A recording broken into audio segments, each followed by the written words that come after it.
Boa tarde, meus queridos amigos. Hoje nós vamos voltar a falar sobre o meu livro, A Sala de Espera, Diálogos Necessários entre Deus e Eu. Nós paramos um pouco no capítulo 14 e hoje nós retomamos e nós vamos falar sobre o subtítulo: A Sala de Espera nos força a ser fortes. A sala de espera nos força a ser fortes. Eu começo o capítulo falando da dor de perder. Como seres humanos, é inegável a dor de perder um ente querido, né? E essa dor, ela precisa ser expressada. E nós temos que falar disso.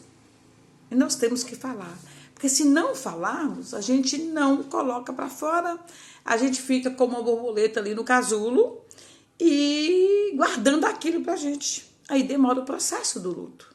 Aí sim, demora o processo do luto. Então, perder alguém traz tanto sofrimento que nós não estamos acostumados, não vamos nos acostumar facilmente com a presença, com a ausência física dos nossos entes queridos, né? É uma coisa que a gente, com o tempo, Deus vai fazendo ali, transformando aquilo ali. É inacreditável como Deus é assim, inexplicável, quer dizer, como Deus age. E de repente parece que você acorda de um sonho e você não está sentindo mais aquela dor. Você sente saudade, mas a dor ameniza, a dor fica adormecida, né? O sofrimento, ele faz com que o nosso tempo, ele deixe de ser um tempo cronológico. Não importa mais um dia, 2 dias, 3 dias, se hoje é quarta, se amanhã é quinta, se é outra sexta. No início, parece que é tudo igual. Então você passa a viver o tempo psicológico. É o tempo das emoções, né? Tem hora que você esquece que dia da semana é. Tem hora que você esquece a data do calendário. Muitas e muitas vezes, é fato isso aqui, né? Outra coisa que eu ressalto aqui, que quando a gente olha para o ninho vazio, dói. Eu falava há poucos dias sobre isto, sobre o ninho vazio. O meu ninho, que eram 3 filhos, o esposo, eu, 5 pessoas, depois veio o neto, formou 6 pessoas, e de repente 2 pássaros voaram do ninho. Né? Uma voou primeiro em 2008 e o outro voou em 2021. Então, quando você olha para o seu ninho e o vê quase vazio, que faltou parece que tomou conta da metade toda, é uma coisa assim inexplicável, você não está acostumada com isso. O que eu estava acostumada? Olhar quarto por quarto, olhar cada um deitado ali, olhar quarto por quarto, ver ali movimento, ver riso, ver passos, ouvir passos, ver uma roupa no guarda-roupa, ver movimento. Aí a casa começa a ficar silenciosa. E nós não estamos muito acostumados a viver nesse silêncio. A não ser que a gente já tenha acostumado, a nossa vida já tenha sido assim, organizada assim, mas do contrário não. Se você tem filhos, de repente, esses filhos partem, vão estudar, vão para longe e ficam muitos anos sem vir até sua casa, ou então, como aconteceu comigo, e aconteceu com muitas pessoas, de ser um afastamento permanente, que é a morte, então você não entende, você fica ali sentindo falta, você fica ali olhando para um quarto, olhando para tudo, procurando aquelas pessoas. Mas não é procurando, você sabe que aquela pessoa não está mais ali, mas você sente falta dos passos, do perfume, dos sorrisos, das brincadeiras, das roupas, né? Até isso, a roupa no varal, a roupa no guarda-roupa. Está entendendo? Então, tudo isso faz parte do processo de amadurecimento do luto. Se a gente não passar por essa etapa, pelo meu primeiro luto, que eu agi dessa maneira, então, se eu não tivesse agido dessa maneira, eu não teria superado o luto. Por que eu falo superar? E muita gente é contra, muita gente acha que não supera. O superar para mim é saber que a minha filha existiu, saber que minha filha partiu e não sentir mais dor. É lembrar dela com saudade. Saber que ela está num lugar aí segura, guardada, e não sentir aquela dor que dilacera a alma. Isso para mim é superar. Então, às vezes a gente usa uma palavra e as pessoas discordam, porque eu estou explicando o sentido dessa palavra na minha vida. Vai ser assim na sua? Não, nós somos diferentes. Nós somos diferentes. Cada um tem sua individualidade. Eu sinto da minha maneira, eu ajo da minha maneira, você age da sua. Mas em todo esse agir, nós temos uma coisa igual: Deus. O consolo de Deus. Que é Ele que nos transforma todo dia. Até que a borboleta saia do casulo por completo, sem ser forçada a sair. Porque se ela for forçada a sair, se você pegar o casulo e abrir, aquela borboleta vai definhar e vai morrer. Porque não estava no tempo dela nascer. Então é isso que nós temos que respeitar. O tempo de nascer. O tempo da borboleta, o tempo da metamorfose, é o tempo do luto. Para uns menos dias, para outros mais dias, mais anos, mas um dia a gente sai. Eu quero te falar isso, um dia sai, tá? Um dia vai sair. Um dia você vai lembrar e não vai sentir dor. Um dia você vai lembrar, você vai lembrar, mas vai sentir essa dor dilacerante. Você está entendendo o que quer dizer? Você vai saber que a pessoa existiu, vai agradecer a Deus por essa oportunidade, mas você vai saber que a pessoa não está mais aqui.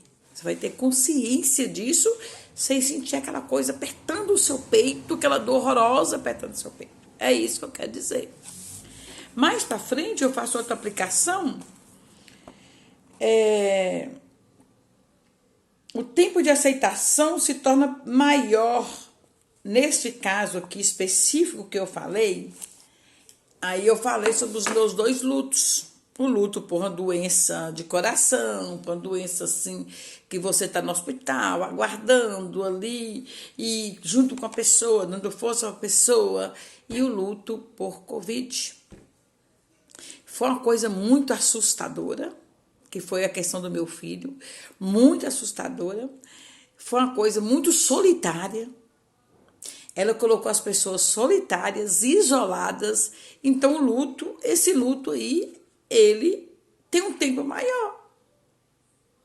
Porque com a minha filha, eu tinha mais tempo para ficar com ela no hospital. Eu conversava com ela, eu dava alento para ela, ela também me dava alento. Ele não. Nós não tivemos essa oportunidade de ficar conversando, de eu ficar ajudando. Então, assim, o tempo de amadurecimento, ele se estende mais um pouco. É compreensível. E as pessoas não podem julgar.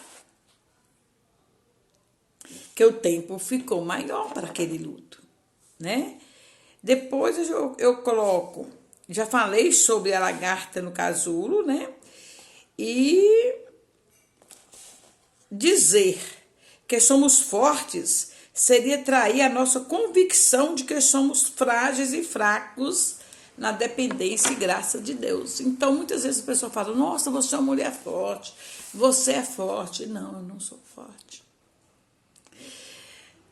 A força que vem e habita dentro de nós, que habitou dentro de mim, naqueles momentos horrorosos, doloridos, cruciantes, foi a força de Deus. Sem Deus, imagina eu me esvaziar agora de Deus. eu vou tornar o quê? Nada.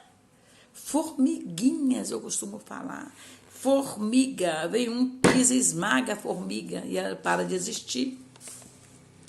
Qual a força que tem um pai ou uma mãe diante de um corpo sem vida de um filho? Já pararam para pensar?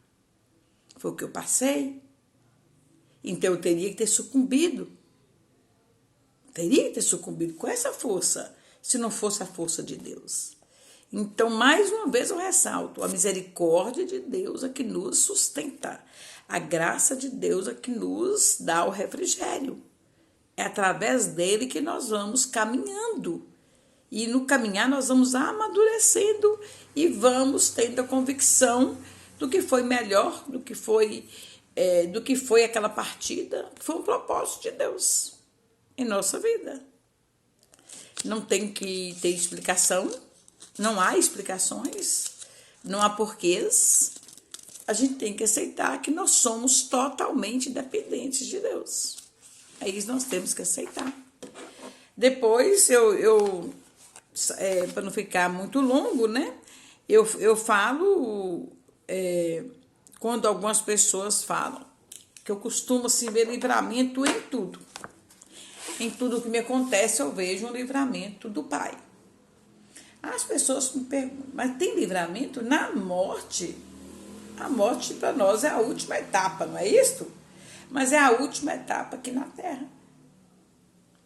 Se nós pararmos para pensar na alma, na salvação da alma, aí nós vamos entender o livramento. Muitas vezes o livramento reside na salvação da alma. Porque muitas vezes nós andamos peregrinando aqui por essa terra cheia de maldade. A gente vive bem? Vive e tal. Mas uma terra, a gente sabe que é uma terra cheia de tudo que é mal.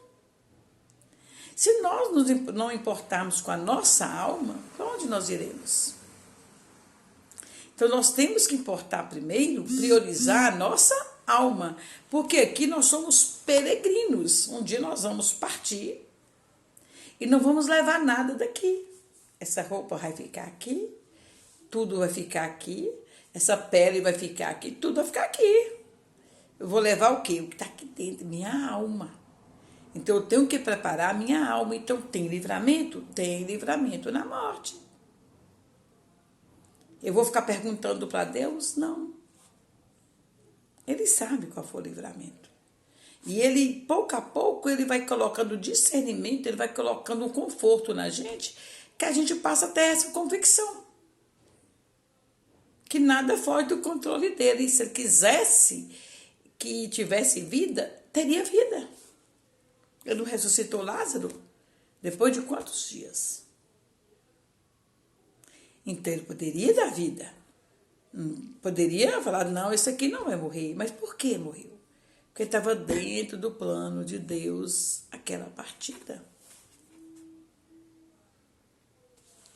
Para uns é difícil entender. Mas quando a gente começa a entender a vida eterna e que a gente começa a entender a soberania de Deus, aí você entende tudo. Aí você entende até a morte. E você começa a dar graças a Deus até pelos dias maus. Aí eu termino dizendo que a morte é agressiva, sim, mas que Deus é maior do que ela. E quando a gente menos espera, Deus vem, limpa os nossos olhos, massageia os nossos ombros caídos e diz: vá viver, menina. Vá viver, menino. Siga em frente, menino. Siga em frente, Débora. Siga em frente, você que está me ouvindo aí. A sua missão, a missão que eu dei a você, ainda não terminou. Não tenha medo, Débora. Não tenha medo, você que está me ouvindo. Deus sempre estará comigo. Deus sempre estará com você. A tempestade, ela passa. Não existe todos os dias serem tempestades, não. Um dia, quando você acorda, a tempestade passou. Deixou sujeira? Deixou. Deixou lama? Deixou. deixou bagunça imensa, mas passou. Agora limpar tudo novamente e recomeçar. É continuar andando até ser dia perfeito, né? Então, quando a gente olha, só vê escombros. Quando uma casa desaba, período de chuva, você só vê os escombros, sente, respire, comece a limpar. E vai passar. Vai passar. Esquecer, você não vai esquecer. É diferente. Claro que você não vai esquecer. Mas você vai esquecer de uma pessoa que você gerou ali no seu ventre, ou um pai que acompanhou ali aquela gestação, aquela infância. Como você vai esquecer? Jamais. Mas você vai lembrar sem sentir dor. É isso que eu estou falando nesse momento. E aí eu deixei um texto, quando eu fiz uma poesia pequena, né? Na época, para meu filho, que havia partido. Esse livro foi escrito logo após o falecimento dele, né? Eu escrevi: meu pássaro querido, sozinho ficaste, e numa perplexidade vi você voar e partir, sem despedidas, seu último sorriso, seu último colo. Voaste ao encontro do seu primeiro amor. Atravessaste desertos e vales, mas chegaste ao monte. E no monte descansaste as tuas dores nos ombros do seu Criador. E eu aqui, sem mais o que fazer, triste fiquei. Voaste, meu pássaro querido. Então, assim, e aqui eu fecho minhas palavras dizendo que a sala de espera é ruim, claro, ruim. Mas ela nos amadurece, ela nos dá força e ela nos ensina a ser fortes. E muitas vezes, numa sala de espera, você descobre que a força de Deus é tamanha que você se vê numa situação tão ruim, ajudando outras pessoas a serem fortes. Então, Deus existe. Deus existe, Ele é maravilhoso. Ele está comigo e está com você. Se você está passando por esse momento, um período muito ruim, por dias sombrios, por tempestades, saiba, a tempestade vai passar. Vai ficar escombros, folhas sujas, muita coisa suja, mas você vai limpar. E a tempestade vai embora. Vai vir outra de novo? Vem outra de novo. Vai tornar a acontecer de passar. Porque Jesus Cristo falou na Bíblia: no mundo tereis aflições, mas tem de bom ânimo, porque eu venci o mundo. Então ele nos anima a continuar. Jesus nos dá o consolo. Então, se você está sofrendo hoje, tá. Mas amanhã você não vai estar sofrendo. Eu te dou consolo, minha filha. Confie em mim. Não fraqueje na fé. Tenha força, tenha persistência. E é isso que vai acontecer comigo e com você. Que Deus te abençoe. Que Deus te guarde. Um abraço.